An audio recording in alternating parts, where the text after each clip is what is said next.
Good morning friends. तो आज हम लोग फिर से एसिड बेस सॉल्ट का 9th लेक्चर देखेंगे। 10th लेक्चर, पिछला 9th लेक्चर हो चुका है एसिड बेस सॉल्ट में, और उस 9th लेक्चर में हम लोग एसिड बेस इंडिकेटर इस 3 टॉपिक्स को डिटेल से स्टडी किए। जो भी स्टूडेंट नहीं देख पाए हैं उसे देखें, पूरी तरह से आपको समझ में आ जाएगा। और जो अभी तक चैनल को नहीं सब्सक्राइब किए वो सब्सक्राइब कर लें, लाइक करते रहें, और कुछ प्रॉब्लम हो या कुछ क्वेश्चन हो तो उसे कमेंट बॉक्स में लिखें और पूछते रहें। तो हम लोग पिछले लेक्चर में एसिड बेस और इंडिकेटर देख चुके हैं। यहाँ पे हम लोग एक नया टॉपिक देखने जा रहे हैं, some important theory for acid and base. Some important theory for acid and base में हम लोग एक मिनट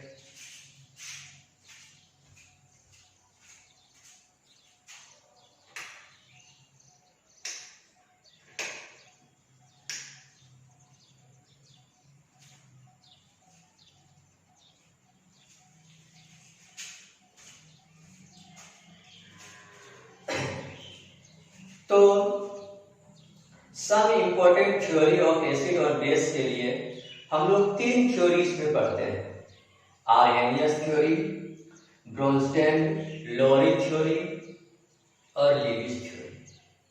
ये तीनों scientist Arrhenius, Bronsted and Lowry और लीविस, ये चारों साइंटिस्ट जो है एसिड और बेस को उसके नेचर के आधार पर डिफाइन किया, और इस थ्योरी से बहुत सारे एप्लीकेशन जो हम यूज करते हैं, एसिड बेस का स्ट्रेंथ, कंजुगेटेड एसिड, ये सब पता करने के लिए, कंजुगेटेड एसिड बेस। तो सबसे पहले हम लोग देखते हैं आर्हेनियस थ्योरी। साइंटिस्ट आर्हेनियस ने एसिड को कैसे डिफाइन किया। साइंटिस्ट आर्हेनियस ने एसिड को और बेस को एक्वस सॉल्यूशन में डिजॉल्व कर उसके रिलीजिंग H+ आयन के आधार पर डिफाइन किया, H+ और OH- आयन के आधार। साइंटिस्ट आर्हेनियस ने कहा कि वो सभी सब्सटेंस जो एक्वस सॉल्यूशन में H+ आयन देता, वो सभी सब्सटेंस जो एक्वस सॉल्यूशन में H+ आयन रिलीज करता है, H+ आयन डिसोसिएट करता है, उस सब्सटेंस को हम लोग एसिड कहेंगे। और वो सभी सब्सटेंस जो एक्वस सॉल्यूशन में OH आयन रिलीज करता है, OH आयन डिसोसिएट करता है, उसे हम लोग बेस कहेंगे। जैसे यहाँ पर हम लोग देखते हैं एक कंटेनर में, यहाँ पे हम लोग कंटेनर में क्या ले लिए, वाटर ले लिए या एक्वस सॉल्यूशन ले लिए। तो इस वाटर या एक्वस सॉल्यूशन में हम लोग क्या डाल दिए, HCl डाल दिए। HCl एक सब्सटेंस है, हम लोग ये जानते हैं कि एसिड है, बेस है, अकॉर्डिंग टू आर्हेनियस। तो ये HCl को जब हम लोग वाटर में डिसॉल्व करेंगे तो ये किस में टूट जाएगा, H+ और Cl- में टूट जाएगा। तो ये क्या कर रहा है, ये एक्वस सॉल्यूशन में हमें H+ आयन दे रहा है, इसलिए HCl को हम लोग क्या कहेंगे, एसिड कहेंगे। उसी तरह से बेस में हम लोग देखते हैं, तो एक कंटेनर में जिसमें हम लोग क्या कर रहे हैं, एक सब्सटेंस NaOH को डाल रहे हैं। NaOH को जब डिसॉल्व कर रहे हैं तो ये टूट रहा है Na+ और OH- में, तो इसे हम लोग क्या कर रहे हैं, तो ये सब्सटेंस में क्या रिलीज किया, OH आयन रिलीज किया, इसलिए इस सब्सटेंस को क्या कर देंगे, बेस कर देंगे। अर्थात according to Arrhenius theory, substance which release H+ ion in aqueous solution is called acid, and substance which release OH ion in aqueous solution is called base. इस तरह से आर्हेनियस ने सब्सटेंस को एसिड और base में categorise किया। Acid और base में कैटेगराइज करने के बाद यहाँ पर हम एक इक्वेशन दिखा रहे हैं। HCl को H2O में डिसॉल्व किया, बन गया H3O प्लस और Cl माइनस। HNO3 को H2O में डिसॉल्व किया, बन गया H3O plus NO3 minus. Students यहाँ पर एक बात ध्यान रखना है, हमने तो कहा था H प्लस साइड में टूटेगा, लेकिन यहाँ पर तो H3O प्लस लिख दिए हैं। आपको कंफ्यूजन हो जाएगा कि यहाँ पर H3O प्लस कैसे लिख दिए। तो याद रखिए, जब ये H प्लस इसमें रिलीज होता है वाटर में, एक्चुअली हम लोग इसको क्या कर रहे हैं, वाटर में डिसॉल्व कर रहे हैं। तो यहाँ पर याद रखना है, जब H प्लस आयन वाटर में रिलीज होता है तो ये वाटर के साथ रिएक्शन कर लेता है। H प्लस वाटर के साथ रिएक्शन करके क्या बना लेता है, H2O के साथ रिएक्शन करके बना लेता है H3O प्लस बना लेता है, और ये स्टेबल होता है। इसीलिए यहाँ पर हम लोग क्या लिखे हैं, H3O प्लस आयन लिखे। ये बात आपको कुछ समझ में आ गया। उसी तरह से बेस में जब हम लोग NaOH को वाटर में डिसॉल्व करते हैं तो क्या देता है, Na प्लस और OH माइनस। यहाँ पर हम लोग वाटर नहीं लिखे, जिस तरह से यहाँ पे एसिड में लिखे हैं, यहाँ पे नहीं लिखे। यहाँ पे इसलिए नहीं लिखे कि ये OH आयन वाटर के साथ रिएक्शन नहीं करता है, तो इसे हम लोग सीधा हम लोग NaOH का डिसोसिएशन रिएक्शन दिखा दिए। NaOH को वाटर में डिसॉल्व किए तो Na प्लस और OH में टूट गया, यानी OH रिलीज किया तो इसलिए NaOH क्या हो गया, बेस हो गया। उसी तरह से MgOH होल ट्वाइस, जब इसको हम लोग वाटर में डिसॉल्व करेंगे तो Mg2 प्लस और 2OH आयन देगा, इसलिए ये क्या हो जाएगा, बेस कहला जाएगा अकॉर्डिंग टू आर्हेनियस। अब आर्हेनियस थ्योरी के आधार पर, आर्हेनियस थ्योरी से हम क्या क्या कैलकुलेट कर सकते हैं, उसी हम लोग यहाँ पर पढ़ते हैं एप्लीकेशन ऑफ आर्हेनियस थ्योरी। तो पहला हम लोग क्या कर सकते हैं, एप्लीकेशन ऑफ आर्हेनियस थ्योरी में आर्हेनियस थ्योरी से हम लोग एसिड और बेस का स्ट्रेंथ को पता कर सकते हैं। दूसरा, हम लोग आर्हेनियस थ्योरी के आधार पर कोई मेटल ऑक्साइड एसिडिक है कि बेसिक नेचर पता करते हैं, नॉन मेटल ऑक्साइड का नेचर पता करते हैं। तो यहाँ पर सबसे पहले हम लोग देखेंगे आर्हेनियस थ्योरी के on the basis of this theory, या कहेंगे this theory explain the strength of acid and base.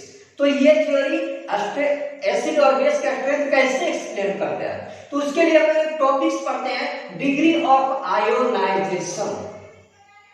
बात समझना है, डिग्री ऑफ आयोनाइजेशन। यहाँ पे देखिए, ध्यान से देखना है, डिग्री ऑफ आयोनाइजेशन। आयोनाइजेशन को अगर तोड़ दीजिए तो ये लिखाएगा आयन प्लस जेसन। इसको इस तरह से पढ़ेंगे, आयन प्लस जेसन मतलब आयन में टूटना, आयन प्लस डिसोसिएशन इसको पढ़ेंगे। आयनाइजेशन को आयन प्लस डिसोसिएशन मतलब आयन में टूटना, कोई मॉलिक्यूल्स आयन में टूटता है, उसी प्रोसेस को हम लोग आयोनाइजेशन कहते हैं। तो आयोनाइजेशन का रेट देखेंगे कि कितना वो मॉलिक्यूल्स एक्वा सॉल्यूशन में आयंस में डिसॉल्व हो जाता है, आयंस में डिसोसिएट हो जाता है, तो उसी के आधार पर हम लोग निकालते हैं degree of ionization. Degree of ionization को हम लोग डिनोट करते हैं अल्फा से। तो अल्फा निकालने का क्या तरीका है, अल्फा निकालने का तरीका है कि अगर एक मॉलिक्यूल, यहाँ पर ध्यान से समझेंगे, हम लोग 4 मॉलिक्यूल्स क्या लेंगे, HCl लेंगे। 4 मॉलिक्यूल्स HCl को क्या किए, वाटर में डिसॉल्व किए। वाटर में डिसॉल्व करने के बाद ये देखना है कि कितना मॉलिक्यूल्स इसका आयंस में टूटा है और टोटल कितना मॉलिक्यूल्स यहाँ पे था। तो टोटल हमारे पास कितना मॉलिक्यूल था, 4 मॉलिक्यूल। यहाँ पे कितना मॉलिक्यूल्स आयंस में टूटा है, तो ये 4 मॉलिक्यूल्स आयंस में टूट जाता है, 4H प्लस और 4Cl में। तो हम लोग यहाँ से क्या कर लेंगे, अल्फा निकाल लेंगे, डिग्री ऑफ आयोनाइजेशन निकाल लेंगे। तो टोटल यहाँ डिग्री ऑफ आयोनाइजेशन कैसे निकालते हैं, नंबर ऑफ डिसोसिएटेड आयन, यानी यहाँ पर कितना आयन टूटा है, एक ही लेना है, दोनों में से एक। और ज्यादातर हम लोग को H प्लस का ध्यान रखना है, क्योंकि H प्लस के आधार पर ही आरएनएस डिफाइन किया है। तो यहाँ पर 4H प्लस जो है 4 आयंस में टूट गया है, तो यहाँ पर हम लोग ऊपर क्या लिख दिए, नंबर ऑफ डिसोसिएटेड आयन यानी 4H प्लस। अब टोटल नंबर ऑफ आयंस या molecules, total number of ions या यहाँ पर क्या लिखेंगे, मोलिक्यूल्स। तो टोटल नंबर ऑफ आयंस या मोलिक्यूल्स कितना है हमारे पास, 4 है। तो हम लोग क्या किए, देख रहे हैं यहाँ पर दोनों कट गया, यानी 100% डिसोसिएशन हो गया। यानी क्या हो गया? 100% डिसोसिएशन कहने का मतलब ये कैसा हो जाएगा? स्ट्रॉन्ग एसिड हो जाएगा, कंप्लीट डिसोसिएशन हो गया। यानी इसी आधार पर डिसोसिएशन आयनाइजेशन के आधार पर हम लोग एसिड का स्ट्रेंथ देखते थे, वीक एसिड, स्ट्रॉन्ग एसिड क्या कहते थे? वैसा एसिड जो एक्वस सॉल्यूशन में कंप्लीटली डिसॉल्व हो जाए, कंप्लीटली आयनाइज हो जाए, उसे हम लोग क्या कहते थे? स्ट्रॉन्ग एसिड कहते थे। वैसा एसिड जो एक्वस सॉल्यूशन में कंप्लीटली डिसोसिएटेड नहीं होता था, उसे हम लोग क्या कहते थे? वीक एसिड कहते थे। आप पिछला लेक्चर भी ध्यान से देखेंगे तो ये लेक्चर आपको समझ में आ जाएगा। इसलिए अगर ये डिग्री ऑफ आयनाइजेशन आपको कंफ्यूजन हो रहा है तो आप पीछे लेक्चर जरूर देखिए। तो यहाँ पर हम लोग क्या देख रहे हैं? यहाँ पर देख रहे हैं ये 4 मॉलिक्यूल्स जो है लिए हम लोग HCl, वो 4 H+ में आयंस में टूट गया, कंप्लीट डिसोसिएशन हो गया, यानी ये HCl किस में आ गया? स्ट्रॉन्ग एसिड में आ गया।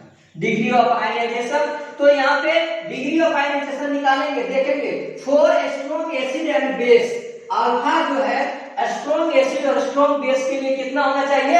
100% होना चाहिए। यानी वो कंप्लीटली एक्वस सॉल्यूशन में क्या हो जाना चाहिए? आयनाइज होना चाहिए, आयंस में टूट जाना चाहिए। तब उस एसिड या उस बेस को हम लोग क्या कहेंगे? स्ट्रॉन्ग एसिड या स्ट्रॉन्ग बेस।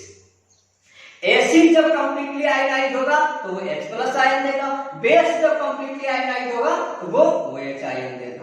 यहाँ पे समझना है फॉर वीक एसिड और वीक बेस। वीक एसिड और वीक बेस किसे कहेंगे? जिसका आयोनाइजेशन 30% से कम हो।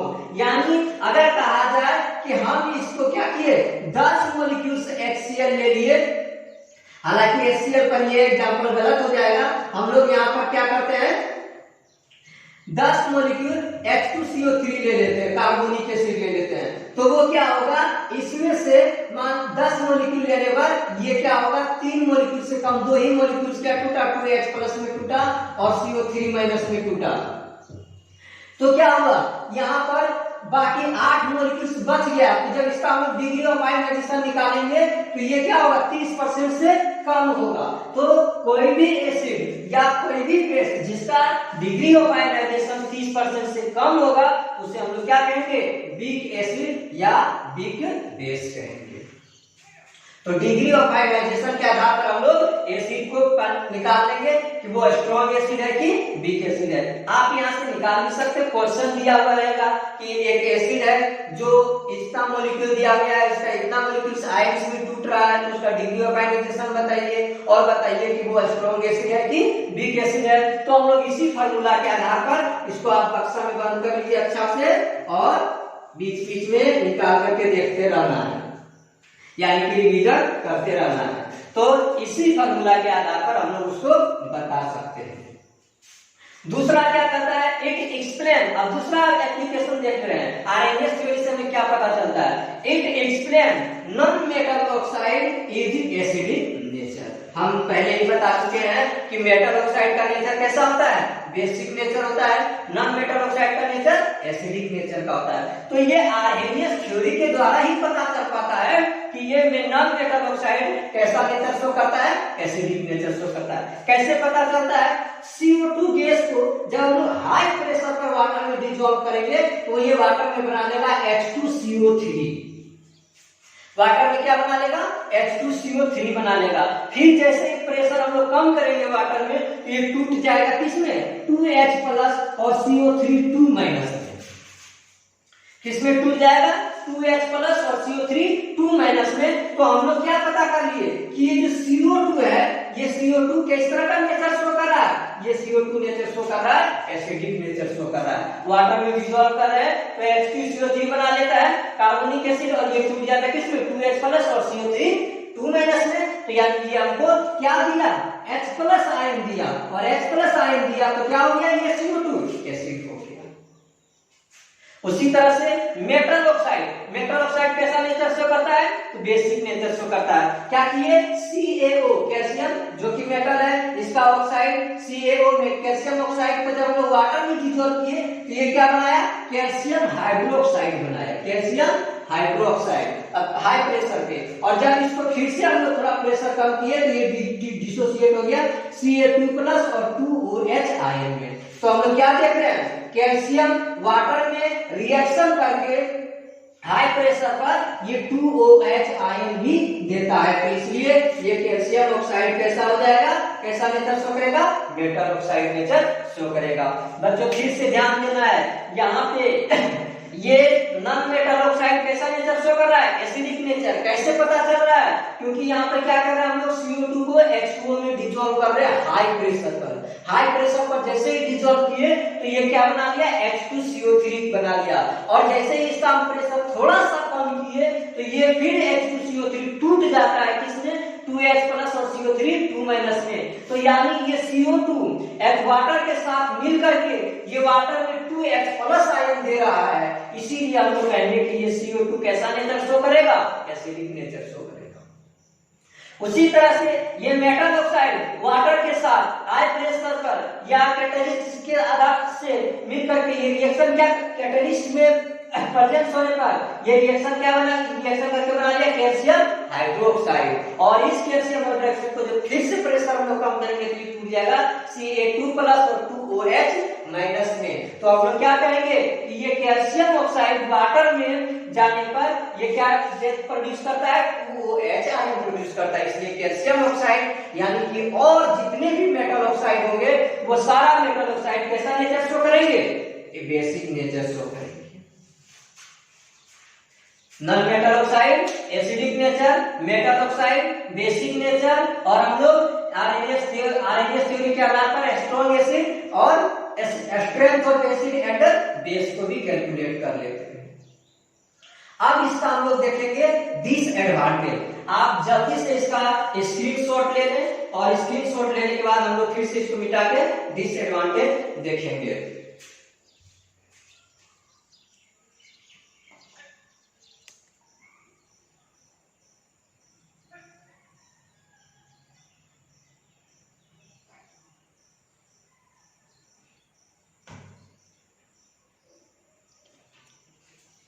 Disadvantage of Arrhenius theory. तो यहां पे देखना है, आर्हेनियस साइंटिस्ट ने कहे थे कि जब हम लोग कोई सब्सटेंस को वाटर में या एक्वा सॉल्यूशन में डिसॉल्व करेंगे तो उसके रिलीजिंग ऑफ H+ और OH आयन के आधार पे उसको हम लोग कैटेगराइज कर देते हैं एसिड और बेस में। तो यहाँ पर ये बात आर्हेनियस का एक बात आप गौर करके देखिएगा कि जितना भी बात इन्होंने किया वो सारा एक्वा सॉल्यूशन में ही किया, कि जब हम लोग उसको डिसॉल्व करेंगे एक्वा सॉल्यूशन में तभी वो पता चल पाएगा कि वो एसिड है कि बेस है। अगर कोई सब्सटेंस विदाउट डिसॉल्विंग किए वो सब्सटेंस को हम लोग ये पता नहीं कर पाएंगे कि वो एसिड है कि बेस है। तो ये इसका एक क्या है, ये इसका डिसएडवांटेज है कि हम लोग कोई भी सब्सटेंस को हम लोग एक्वा सॉल्यूशन में ही उसके नेचर को पता कर पाएंगे। दूसरा इसका क्या डिसएडवांटेज है, दूसरा डिसएडवांटेज है कि इन्होंने ये नहीं बताया कि जब एसिड वाटर में H+ आयन में टूटेगा तो वो H+ आयन वाटर में स्टेबल है कि नहीं है, या स्टेबल नहीं है तो वो वाटर में कैसे किसके साथ रिएक्ट करके रहेगा। जैसे हम लोग रिएक्शन में दिखाए थे कि अगर एसिड वाटर में डिसॉल्व होता है, इन्होंने कहा कि एसिड वाटर में डिसॉल्व होगा तो वो H+ और Cl- आयन में टूटेगा। लेकिन HCl को अभी हम लोग रिएक्शन देखे, HCl वाटर में जब डिसॉल्व होता है तो क्या बनता है, H3O+ और Cl-। तो ये जो H+ वाटर से रिएक्ट करके H3O+ बनाया, इसके बारे में इन्होंने कुछ नहीं बताया। इस यानी कि H+ आयन की प्रोटॉन की स्टेबिलिटी के बारे में आर्हेनियस साहब ने कुछ नहीं बताया। तो ये इसका दो डिसएडवांटेज हो गया। पहला डिसएडवांटेज हो गया कि all substance are categorized on in aqueous solution and every substance is not possible to solubilize in aqueous solution and और उसको हम लोग क्या करें पता करें कि वो सब्सटेंस एसिड है या बेस है। यानी कि कहने का सीधा करने का मतलब उसको हम लोग सॉलिड स्टेट में हम लोग ये पता नहीं कर सकते हैं कि ये सब्सटेंस एसिड है कि बेस है। तो इस तरह से हम लोग देख लीजिए आर्हेनियस थ्योरी को। आर्हेनियस थ्योरी कैसे एसिड और बेस को कैटेगराइज करता है। इसके बाद हम लोग देखेंगे ब्रोंस्टेड एंड लोरी थ्योरी। जो साइंटिस्ट है ब्रोंस्टेड एंड लोरी, वो कैसे एसिड और बेस को कैटेगराइज करते हैं। नेक्स्ट वीडियो में देखेंगे लेक्चर 10 में।